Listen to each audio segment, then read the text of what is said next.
Vamos a orar, mis hermanos.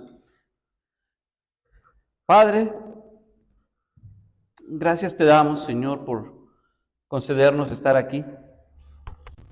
Padre, porque siendo indignos, Señor, nos has mirado con misericordia, mi Dios. Y estamos aquí, Señor, te necesitamos. Necesitamos de tu voz, necesitamos tus palabras, necesitamos ser consolados por ti, pero también necesitamos ser confrontados por ti. Necesitamos, Señor, la fuerza, el poder que da tu palabra, pero también la disciplina que tú nos das a través de ella. Así que te pedimos, Señor, que en esta tarde escuchemos la voz de tu Espíritu Santo en la palabra y que podamos entender, comprender y hacer lo que tú nos estás mandando, Señor. Así que dejamos ese tiempo en tus manos, en el nombre de Cristo Jesús. Amén. Tome sus lugares, mis hermanos, por favor.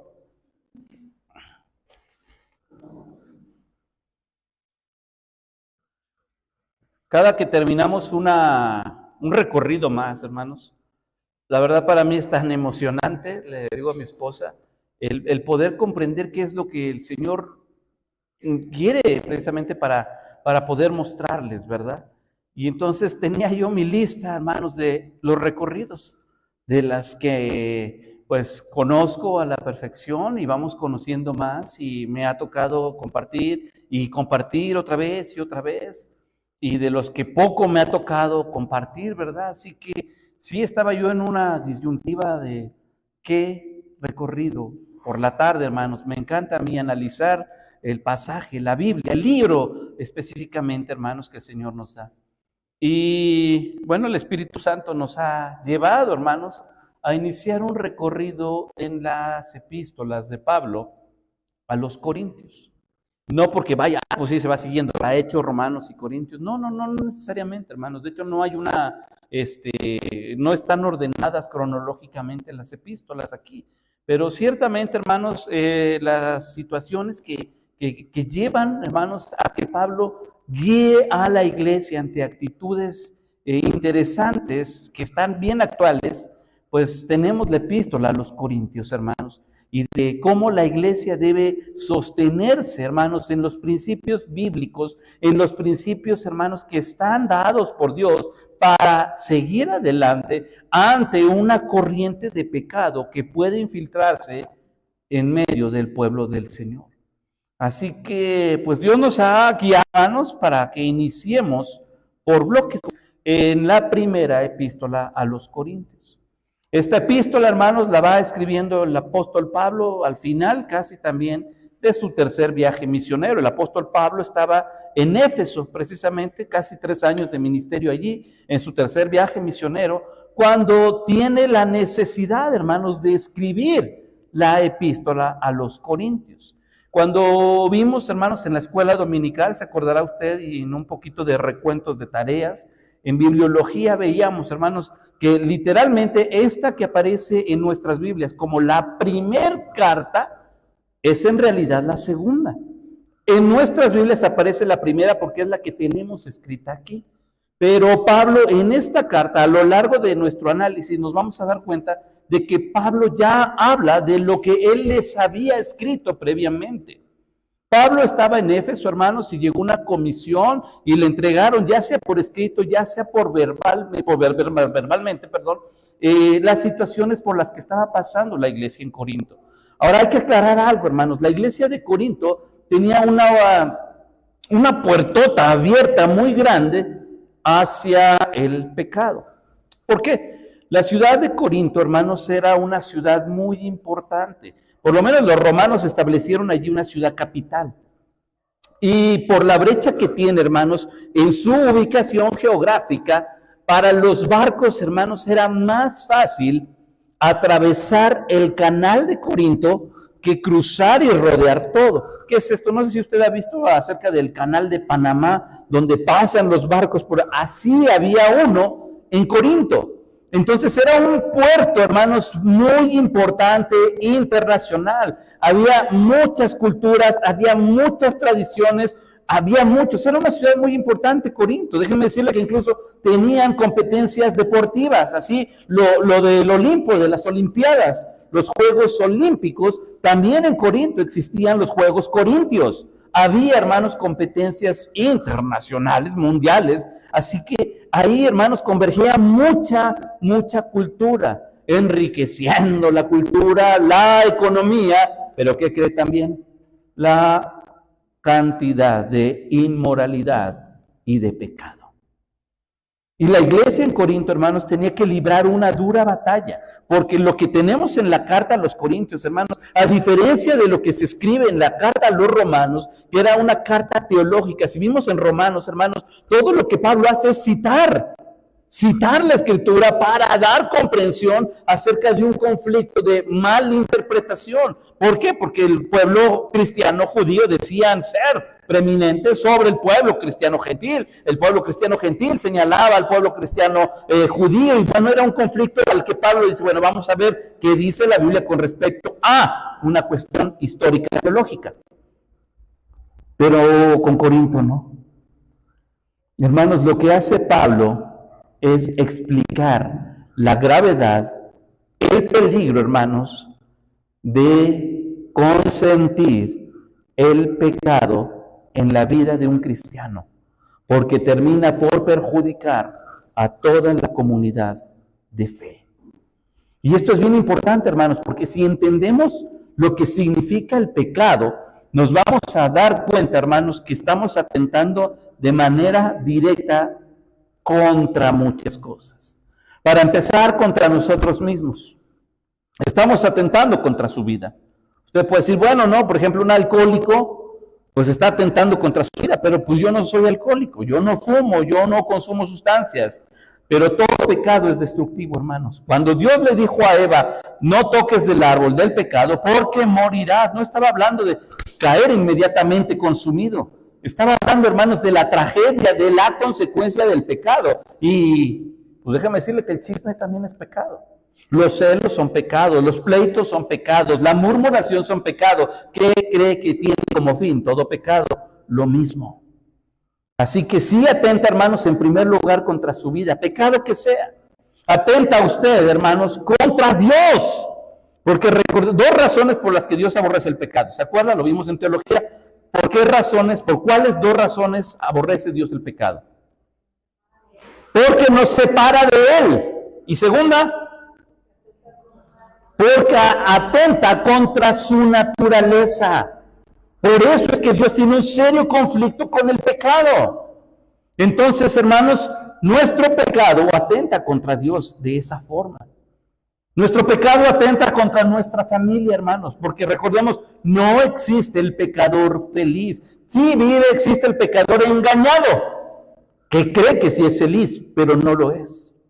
Ningún pecado ofrece felicidad. Solo breve, y pongámoslo entre comillas y letras negritas, grandotas, breve satisfacción engañosa. Pero no ofrece felicidad. Y por último, hermanos, nuestro pecado atenta contra la iglesia, contra la familia de la fe, y crea un conflicto muy grande. Así que Pablo, hermanos, lo que hace es atender esta necesidad, hermanos, a lo largo son 16 capítulos, hermanos, que nos vamos a encontrar con dudas. Lo que hace Pablo en esta carta es responder a las dudas, hermanos, de la iglesia ante su primer escrito, ante las condiciones en las que vivían con respecto a la voluntad de Dios. Entonces, está muy interesante, hermano. Yo sé que Dios le va a bendecir muchísimo en este recorrido que iniciamos por las epístolas, por las dos epístolas. Vamos a ver las dos epístolas para que se vaya usted mentalizando, hermanos, en esto. Dice el versículo 1, hoy vamos a iniciar con simplemente la salutación. Dice el apóstol Pablo, llamado a ser apóstol de Jesucristo por la voluntad de Dios, y el hermano Sóstenes. Pablo lo que hace, hermanos, iniciando nuevamente es presentar su credencial. Lo único que dice, hermanos, y la autoridad con la que Pablo habla es que soy un apóstol del Señor. Pablo, hermanos, fue el último comisionado de la forma apostólica como lo hizo el Señor. Y por lo menos, hermanos, tal vez aunque Pablo no caminó con los 12, sí tuvo un llamamiento directo de la misma persona, de la segunda, mejor dicho, la segunda persona de la Trinidad, que es el Señor Jesús. A Pablo se le apareció. Hoy en día cualquiera se levanta diciendo que es apóstol, ¿verdad? Qué curioso. Pues no sé si se les haya revelado el Señor como lo hizo con el apóstol, ¿verdad? Porque ya había ascendido. Sin embargo, a Pablo lo derriba hasta el suelo. Lo comisiona para ir y llevar el evangelio a los gentiles. Y Pablo, hermanos, lo primero que hace es decir, yo tengo una comisión del Señor. Por eso es que puedo hablarle a la iglesia. Hermanos, vamos a encontrarnos con que, ¿por qué para Pablo es importante decir desde un principio que tiene autoridad de Dios para hacer esto? Porque en las dos cartas, hermanos, las que tenemos aquí, la primera y la segunda, nos vamos a encontrar con un Pablo que tiene que defender su ministerio. Porque hay gente, hay hermanos, hay liderazgo en la iglesia que comienzan a decir, bueno, ¿y Pablo qué? Y el apóstol, ¿por qué se atribuye? ¿Por qué cree que puede? ¿Por qué nos dice? Y comienzan, hermanos, al punto de que Pablo tiene que defender y explicar acerca de su ministerio. Por eso Pablo lo primero que hace es decir, con una admisión, hermano, con una seguridad, soy siervo del Señor. ¿Cuántos ministros tenemos en esta iglesia, hermanos? No me estoy refiriendo a los oficiales que dirigen la comisión coordinadora. Si usted es cristiano, usted es un ministro del Señor.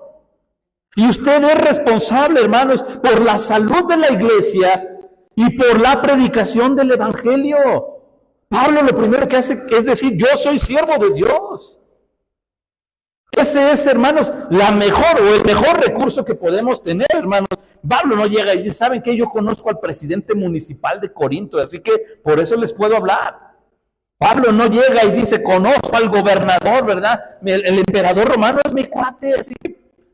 Pablo dice, soy siervo de Dios.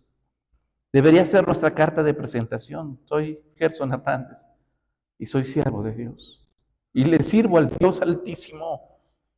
Y le sirvo a mi Salvador. Soy, es esto que dice Pablo, dice, soy apóstol por la voluntad de Dios. No me lo creí, no fui a la escuela de apóstoles. Dios me dio, Dios me comisionó. Dios confió en mí.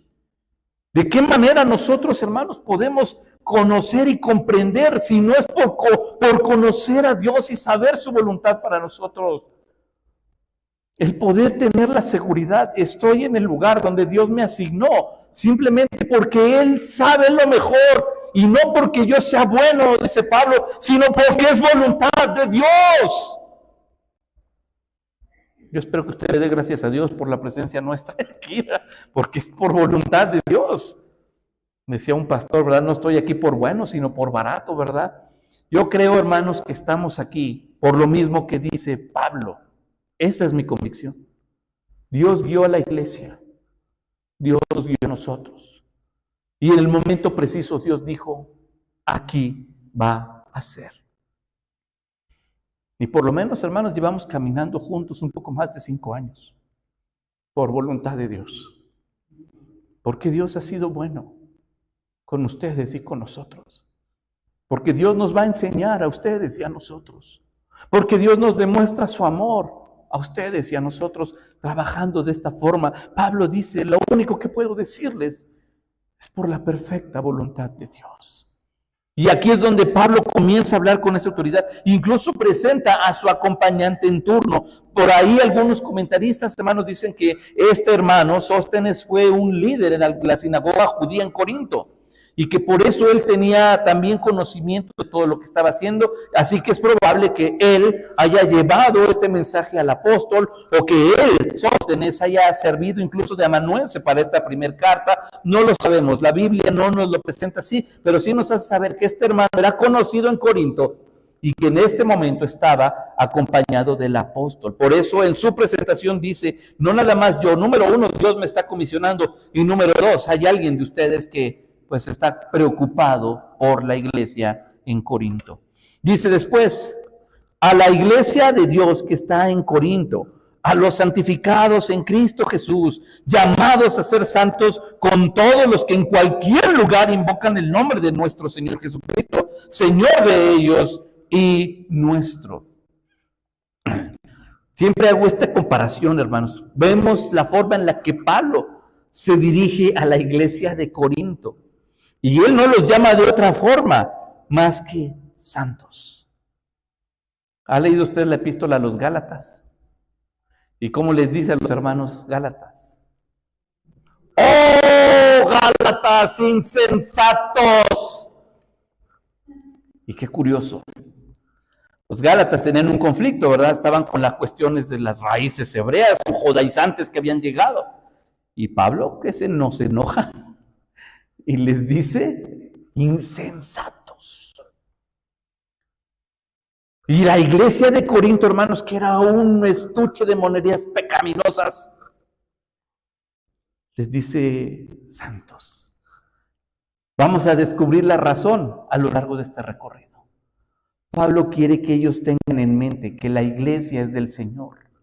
Pablo quiere que no se le olvide a la iglesia que debe ser esta nuestra condición, santidad.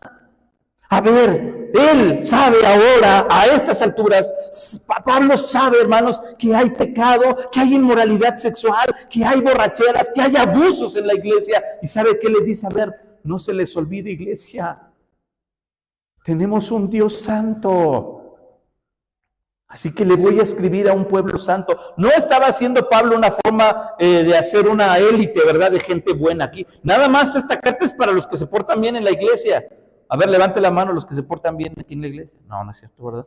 Pero, o sea, Pablo no está diciendo nada mal. Está hablando a toda la comunidad de fe de una forma general, diciéndoles, recuerden que somos la iglesia y algo que nos caracteriza como iglesia del Dios Altísimo es la santidad.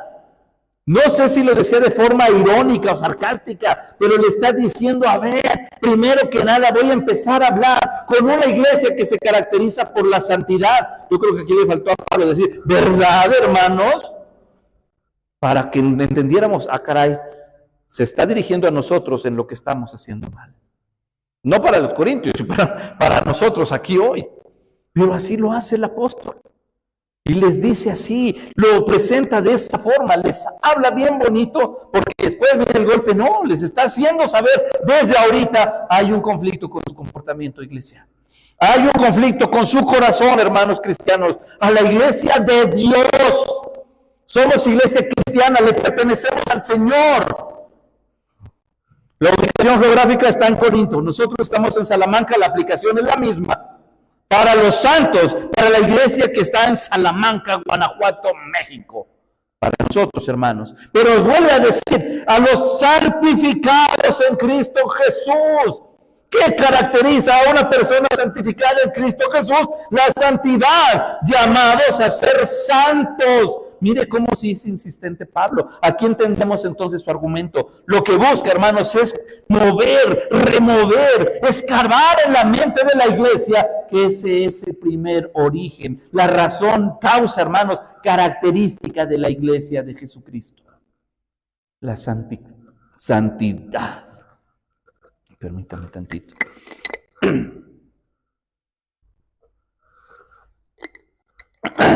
Y une, hermanos, al pueblo corintio, con todo creyente. Aquí es donde nos incluye a nosotros, gracias a Dios. Llamados a ser santos con todos los que en cualquier lugar invocan el nombre de nuestro Señor Jesucristo. Con todos los que invocan. Así que si se caracterizan por ser santos la iglesia de Corinto, quiere decir que se comportan igual que la iglesia de Galacia, la iglesia de Éfeso, la iglesia de Filipos, la iglesia cristiana bautista Oreb. Hermano, usted fue llamado a ser santo. Dios espera que caminemos en santidad. No somos perfectos, vamos a tener muchas dificultades, hermanos, y tristemente en algunos casos vamos a ceder y vamos a caer con un tropiezo. Pero Pablo apela a que nuestra mente esté perfeccionada en la santidad, para que en ese momento, hermano, cantábamos un himno, hablaba de nuestro dolor por fallarle al Señor. Si no le preocupa a usted fallarle a Dios, hermanos, si después de pecar no terminamos, hermanos, con el dolor en el corazón de le fallé a aquel que más me ama. entonces creo que hay un serio problema y conflicto en su corazón. Porque la iglesia fue llamada a ser santa y se caracteriza por la santidad en cualquier lugar donde esté. Hermanos, no nos dejemos llevar por un rótulo de centro cristiano de predicación, hermanos. No nos dejemos llevar por un pescado, decimos, en la parte trasera del carro, ¿verdad? No nos dejemos llevar por eso. Un verdadero cristiano manifiesta santidad. Una verdadera iglesia lucha para vivir en santidad. No se trata de volvernos jueces, pero sí de luchar por la santidad. Y termina diciendo, Señor de ellos y nuestro. Él es el Señor, la iglesia de Dios, la iglesia del Señor entre ellos y nosotros. Termina, hermanos, con una despedida breve diciendo, gracia y paz a vosotros. Y recordemos que la gracia y la paz solo son virtudes que vienen por la presencia de Dios. ¿Cómo una iglesia puede tener gracia y paz? Porque es una iglesia santa, de santos, hermanos, de gente que busca y clama e invoca el nombre del Señor Jesucristo. Dice, gracia y paz a vosotros de nuestro Dios Padre, y de Dios nuestro Padre y del Señor Jesucristo. Hermanos, pudiéramos parecer algo tan simple, este primer bloque, la simple salutación. Pero si nos damos cuenta, hermanos, Pablo ya le decía a uno de mis hijos, haz cuenta que Pablo agarra una pala y da el primer palazo. Y empezó a escarbarle, porque esa palita se llamó voluntad de Dios para la iglesia. Y la clava. Y entonces a la hora de empezar a sacar y de escarbar, van a empezar a salir todas las cosas a las cuales esta palabrita llamada voluntad de Dios nos va a confrontar como iglesia. Así que la voluntad de Dios para la iglesia, solo en la simple salutación paulina, hermanos, es que debemos luchar por la santidad. La iglesia es del Señor. Mi pecado puede estropear el corazón de un hermano, puede hacer tropezar a un hermano, mi actitud, mis palabras. Cuidado, porque la iglesia es del Señor. Caminemos entonces en santidad. Padre, te damos gracias por tu palabra. Gracias porque nos concedes la oportunidad de seguir estudiando, Señor. Ahora en esta nueva etapa, Padre, vamos a aprender lo que tienes que decirnos tú a partir de las epístolas a los Corintios. Así que te rogamos que tú, pues sí, Señor, nos confrontes. Hablarás al corazón de cada uno de nosotros, mi Dios, y pues no tenemos excusa. Estoy seguro, Señor, que hablarás y pondrás el dedo donde debemos corregir nosotros para que podamos hacer tu voluntad, Señor, y vivir en santidad, recordando que nuestra vida te pertenece, la iglesia te pertenece, Señor. Así que debemos conducirnos como es digno de nuestro Señor. Gracias te damos, Padre, en el nombre de Cristo Jesús. Amén. Que Dios les bendiga, hermanos.